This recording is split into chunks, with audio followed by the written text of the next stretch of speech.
मृतदेहाची विल्हेवाट लावा. घर मालकाला आलेल्या व्हॉइस मेसेजनं सर्वत्र खळबळ उडाली. नेमकी काय घटना आहे जाणून घेण्यासाठी व्हिडिओ शेवटपर्यंत बघा. कल्याण पूर्वेतील अडवली ढोकळी परिसरातील नीलकंठ सोसायटीमध्ये घडलेल्या एका धक्कादायक हत्याकांडाने संपूर्ण परिसर हादरला आहे. एका फ्लॅटमधून तीव्र दुर्गंध येत असल्याची माहिती मिळाल्यानंतर मानपाडा पोलिसांनी घटनास्थळी धाव घेतली. दरवाजा तोडून आत प्रवेश केल्यानंतर बाथरूममध्ये गोणीत भरलेल्या कुजलेल्या अवस्थेतील एका पुरुषाचा मृतदेह आढळून आला. प्राथमिक तपासात मृत व्यक्तीची हत्या करून मृतदेह गोणीत भरून बाथरूममध्ये लपवण्यात आल्याचा संशय व्यक्त करण्यात आला आहे.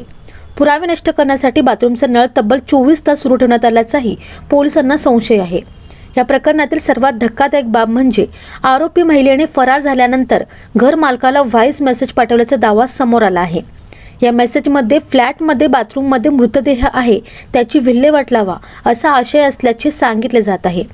हा मेसेज मिळताच घर मालकाने तात्काळ पोलिसांना माहिती दिली आणि संपूर्ण प्रकरणाचा उलगडा झाला. आला सकाळी त्याला रूम दाखवली तर तो बोलतो दादा ये रूम बराबर नहीं है, तो मेरे पास बड़ा यही रूम है. तो रात को किधर जाऊ अभी दिन में.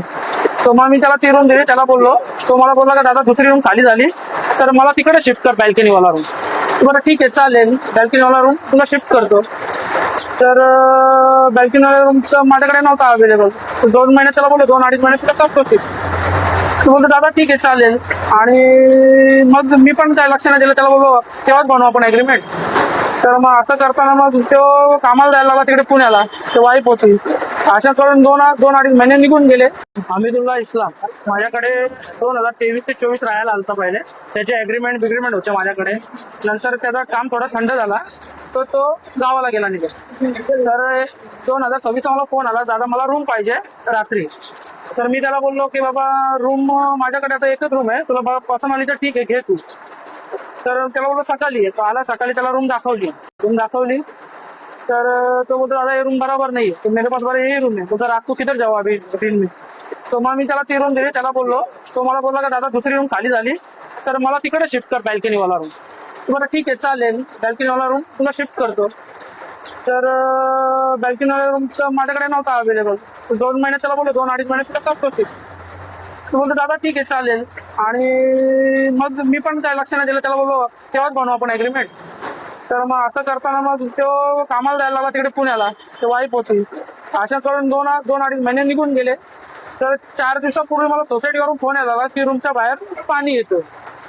तर मी त्याला फोन केलेला की आपके घर से पाणी आ रहा है, आपके वाइफ को बोलो बंद करने के लिए.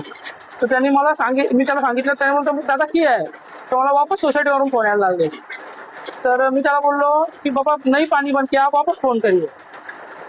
तर नंतर 19 तारखेला त्यांनी डायरेक्ट मोबाईलच बंद केला. तर मला 19 तारखेला संध्याकाळी 6 वाजता डायरेक्ट व्हॉइस रेकॉर्डिंग आल्या की बाबा तुमच्या रूममध्ये असं मी केलेलं आहे, तुम्ही जाऊन त्या बॉडीची विल्हेवाट लावा. तर मला असं कळताच माझ्या पायाची जमीन हल्ली आणि मी डायरेक्ट पोलीस स्टेशनला धाव घेतली.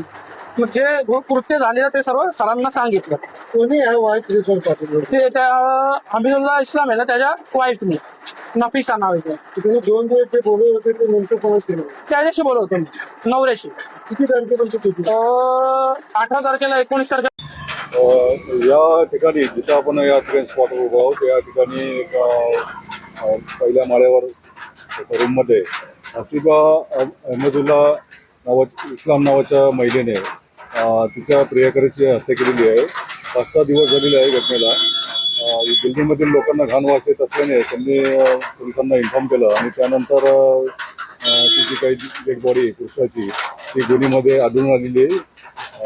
पोस्टमॉर्टम करण्यात आलेलं आहे आणि त्या आरोपीचा शोध चालू आहे. तुकडे वगैरे केलेले सांगितले जातात आणि दुसरी गोष्ट घर मालकाला देखील.